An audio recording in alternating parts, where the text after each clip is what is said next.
quand le jeune garçon eut disparu avec son message, Sherlock Holmes donna ses instructions au domestique.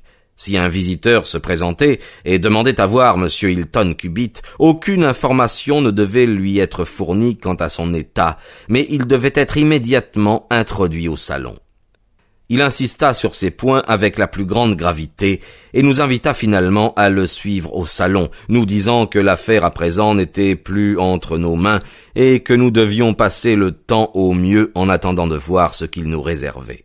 Le docteur était retourné à sa clientèle, il ne restait que l'inspecteur et moi-même. « Je crois pouvoir vous aider à passer une heure de façon intéressante et profitable », commença Holmes en tirant sa chaise vers la table, avant d'étaler devant lui les différents papiers sur lesquels étaient consignés les ribambelles de danseurs. « Quant à vous, mon cher Watson, je vous dois réparation pour avoir, sans broncher, laissé votre curiosité naturelle si longtemps insatisfaite. En ce qui vous concerne, inspecteur, cette péripétie vous séduira comme une remarquable étude professionnelle. Je dois tout d'abord vous parler des circonstances intéressantes rattachées aux précédentes consultations que M. Hilton Cubitt me fit à Baker Street. » Il récapitula alors brièvement les faits qui ont déjà été relatés. « J'ai ici devant moi ces œuvres singulières qui pourraient faire sourire, si elles n'avaient elles-mêmes prouvé être les signes précurseurs d'une si terrible tragédie.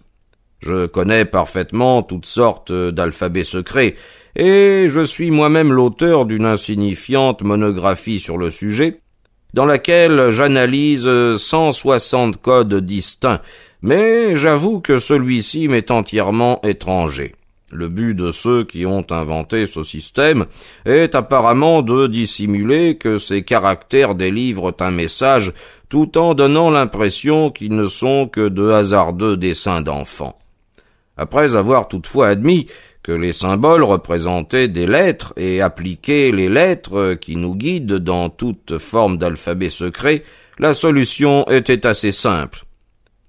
Le premier message à m'être soumis était si court qu'il m'était impossible de faire plus que de dire avec quelque assurance que le symbole de ce bonhomme avec les bras en l'air représentait un E. Comme vous le savez, E est la lettre la plus commune de l'alphabet anglais, et elle domine avec une fréquence si manifeste que, même dans une phrase courte, on peut s'attendre à la trouver plusieurs fois. Des 15 symboles du premier message, 4 étaient identiques.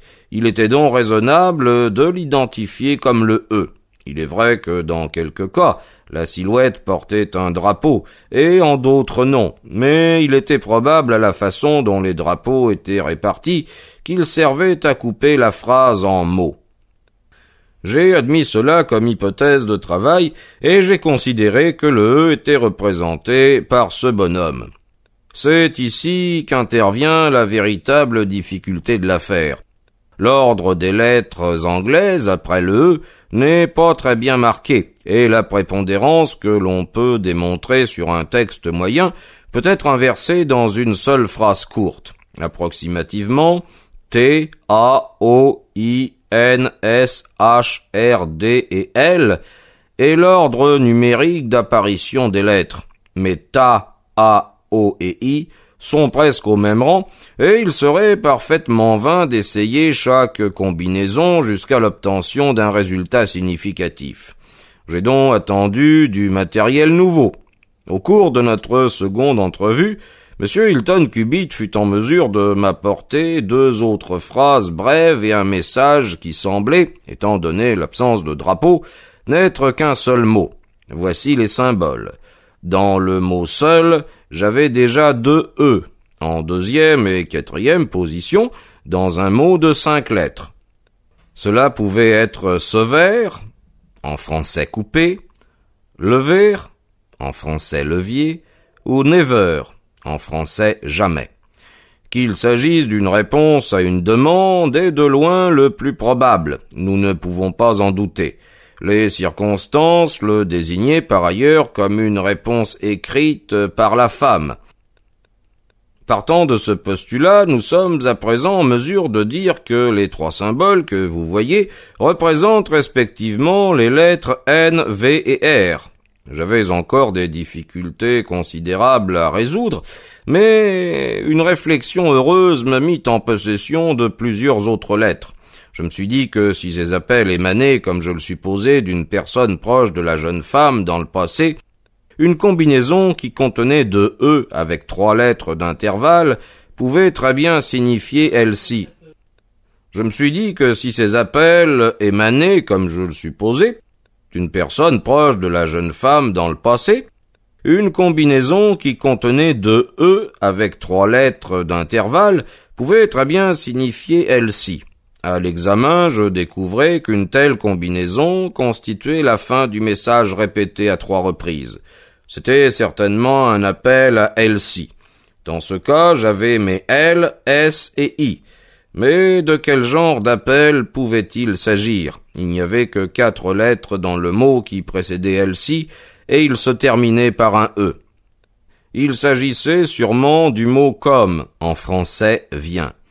J'ai essayé toutes les autres combinaisons de 4 lettres terminant par E, mais aucune ne correspondait. J'étais alors en possession du C, du O et du M, et je pouvais m'attaquer de nouveau au premier message, le divisant en mots et laissant des points pour chaque symbole encore inconnu.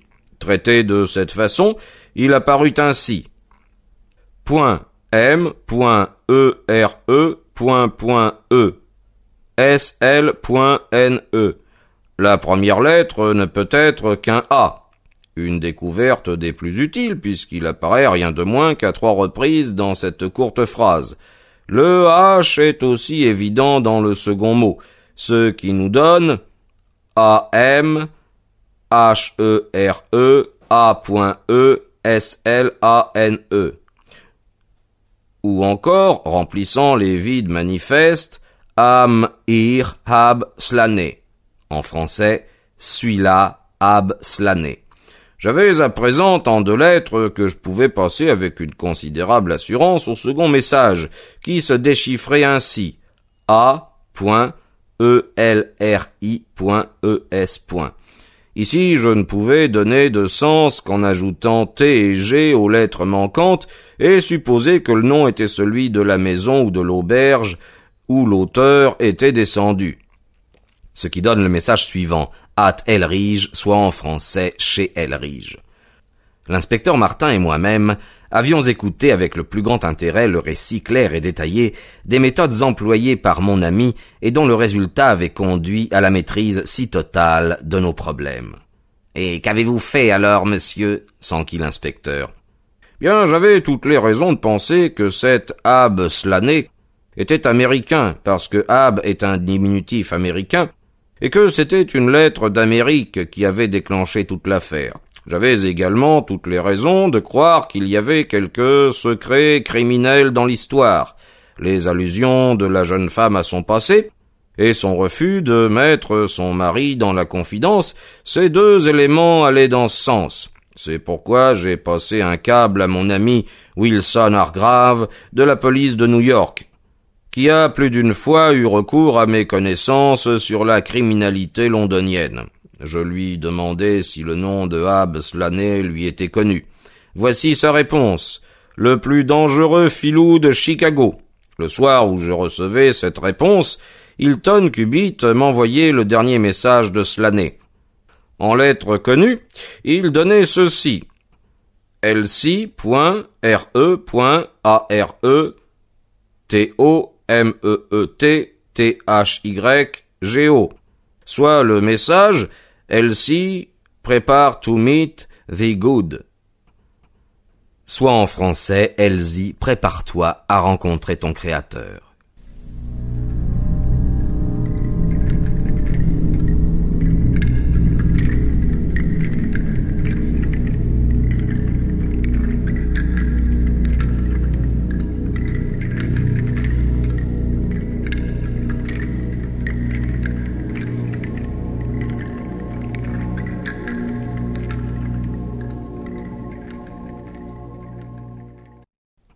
L'ajout d'un P et d'un D compléter un message qui me disait que le vaurien passait de la persuasion aux menaces, et ma connaissance des voyous de Chicago me permettait de savoir qu'il pouvait très rapidement les mettre à exécution.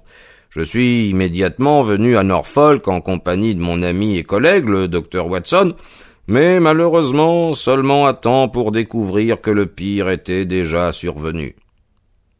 « Quel privilège d'être votre associé dans la résolution d'une affaire », déclara chaleureusement l'inspecteur. « Vous m'excuserez pourtant de vous parler franchement.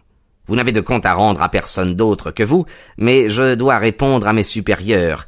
Si cet Ab Slaney, logé chez Elridge, est en effet l'assassin, et s'il s'est échappé pendant que je vous écoutais, je risque d'avoir de sérieux ennuis. » « Vous n'avez aucune raison de vous inquiéter. Il n'essaiera pas de fuir. »« Comment le savez-vous ?»« Filer serait un aveu de sa culpabilité. »« Alors nous allons le cueillir. »« Je l'attends ici d'une seconde à l'autre. »« Mais pourquoi viendrait-il ?»« Parce que je lui ai écrit pour le lui demander. »« Mais c'est invraisemblable, monsieur Holmes. Il viendrait parce que vous le lui avez demandé. Enfin, pour quelle raison ? Une telle requête exciterait plutôt ses soupçons et le pousserait à fuir, vous ne croyez pas ? » « Je crois avoir su comment tourner ma lettre, » répondit Sherlock Holmes. « En fait, si je ne me trompe pas trop, voici notre gentleman en personne qui remonte l'allée. »